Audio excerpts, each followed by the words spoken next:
Evet, şimdi patlak bir ampulümüz var. Taktık fişe. Yanmadı. Ay. Bunun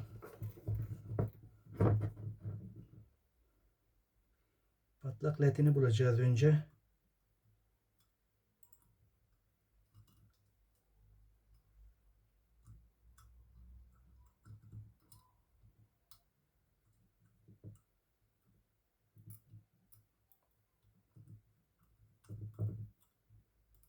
Hı, tamam.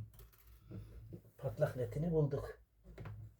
Şimdi havyamızla bu ledi sökek.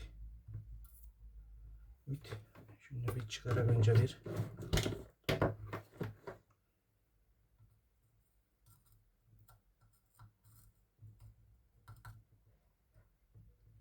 Evet.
Tamam.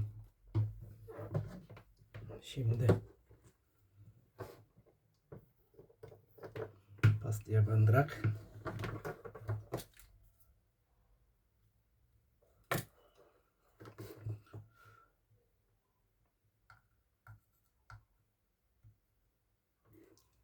Tamam.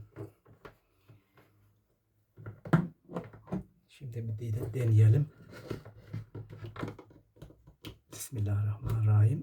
Evet. O ledi iptal ettik.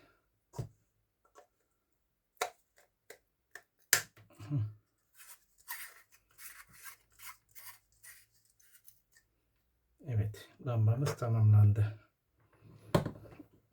İzleyin, beğenin, yorum yapın, abone olun. Teşekkür ederim.